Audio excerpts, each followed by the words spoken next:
Night chapati செய்யலாம் அப்படின்ட்டு நான் வந்து கிச்சனில் வந்து மாவு பேசி ஸ்டார்ட் பண்ணிட்டேன்னா விஜய் வந்து கேட்டாங்க, நான் வேணா மாவு பிசைஞ்சு சப்பாத்தி தேய்ச்சி தரேன், நீ வந்து சுட்டுட்டு அதுக்கப்புறம் குருமா வச்சிரு அப்படின்னு சொன்னாங்க. நான் வந்துட்டு மாவு நான் பிசைஞ்சு தரேன், நீ தேய்ச்சி கொடு. ஏன்னா வந்துட்டு மாவு பேசுகிறது விஜய் வந்து குழப்பி போடும்.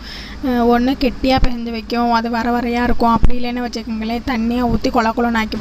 அதனால் நான் மாவு பிசைஞ்சு கொடுப்பேன், விஜய் வந்துட்டு எப்போயுமே தேய்ச்சி கொடுப்பாங்க. விஜய் வந்துட்டு அழகாக சூப்பராக சப்பாத்தி தேய்ப்பாங்க. நான் மாவு பிசைய ஆரம்பித்தேன்னா இப்படி தான், மாவு இருக்க பாத்திரத்தை தவிர மற்ற இடம் எல்லாம் மாவு வந்து அப்படியே பரவி கிடக்கும். அது எனக்கு மட்டும்தான் அப்படி நடக்குதா, உங்களுக்கும் இந்த மாதிரி தான் நடக்குமா அப்படின்ட்டு கமெண்ட்டில் சொல்லுங்கள். அப்புறம் மாவை நல்லா பிசைஞ்சிட்டு நம்மளுக்கு யார் மேலாவது கோவம் இருந்துச்சுன்னு வச்சுக்கோங்களேன், அவங்கள நினச்சிக்கிறோன்னு இல்லைன்னா நமக்கு நாமளே சில கஷ்டங்கள்லாம் நடக்கும்ல, நம்ம கஷ்டத்தை நினச்சி நம்ம ரொம்ப ஃபோர்ஸாக மாவு பிசைஞ்சோம்னு வச்சுக்கோங்களேன், நல்லா சாஃப்டாக ஆயிரும். மாவு வந்துட்டு சப்பாத்தி நல்லா சாஃப்டாக இருக்கும். நான் இந்த மாதிரி எப்போயாவது பண்ணுவேன், எப்போயுமே இந்த மாதிரி வந்து கோவப்பட்டுலாம் மாவு பேச மாட்டேன். இன்றைக்கி வந்து எம்எல்ஏ எனக்கு கோவம், அதனால் வந்துட்டு என்னையவே நான் அடிக்கிற மாதிரி குத்துற மாதிரி சப்பாத்தி மாவு போட்டு குத்தி என்னோட கோவத்தை வந்து தீர்த்துக்கிட்டு இருந்தேன்.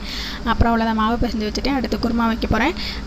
கடலைப்பருப்பு, கேரட்டு, பீன்ஸு, உருளைக்கிழங்கு, கொஞ்சோண்டு உப்பு, மஞ்சத்தூள், தண்ணி இதெல்லாம் சேர்த்து குக்கரில் சேர்த்து ஒரு 4-5 விசில் வர வரைக்கும், ஒரு 4 விசில் வர வரைக்கும் வேக வச்சு எடுத்துக்கிட்டேன். எண்ணெய் வேறு காலி ஆயிடுச்சு, அதை வேறு பாட்டிலில் ஊற்றி வச்சுட்டு அதுக்கப்புறம் எங்கள் வீட்டில் எப்போ சப்பாத்தி போட்டாலும் சரி இந்த விஜய் கொடுக்கணும்னு கேட்கும். ஃபஸ்ட்டு ஜாம் இருக்கா அப்படின்னு, ஜாம் இல்லை அப்படின்னா கடையில் போய் ஜாம் வாங்கிட்டு வந்துடுவாங்க.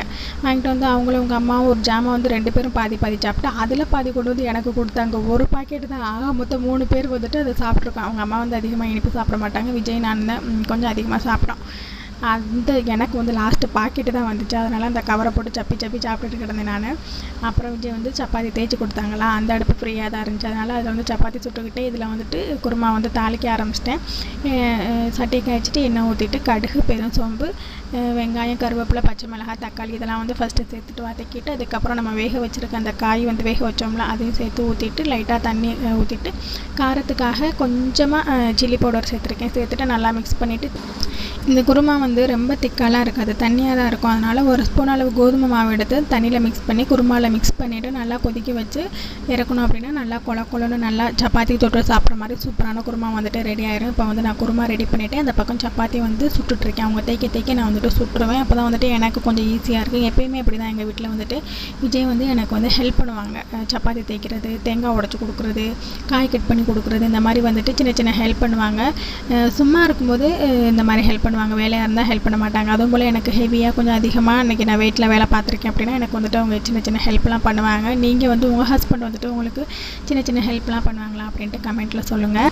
எங்கள் வீட்டில் இதுதான் நைட்டு சாப்பாடு, சப்பாத்தி, வெஜ்ஜு குருமா, ஜாமு. இந்த ஜாமுக்கு ஒரு குட்டி கதை இருக்குது. ஃபஸ்ட்டெல்லாம் விஜய்க்கு வந்துட்டு சப்பாத்தியில் வந்து ஜாமு வச்சு சாப்பிட்டு பழக்கம்லாம் கிடையாது. நான் ஒரே ஒரு நாள் வந்து செஞ்சு கொடுத்தேன். ஒரு சப்பாத்தியில் ஒரு ஜாமை வந்து ஆட் பண்ணி அதை வந்துட்டு ரோல் பண்ணி கொடுத்தோம்னா அப்படியே சாப்பிடும்போது சூப்பராக இருக்கும் டேஸ்ட்டு. நான் அந்த மாதிரி ஒரு டைம் செஞ்சு கொடுத்தேன். இப்போ ஒரு வருஷம் அந்த லாக்டவுன் போட்டாங்க பார்த்தீங்களா, கொரோனா டயத்தில், அப்போல்லாம் காலை டிஃபன் வந்துட்டு இது சப்பாத்தி ஜாமு மட்டும்தான் கொண்டு போய் சாப்பிடும்.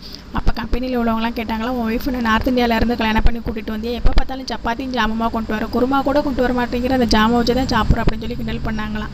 அவ்வளோதான்.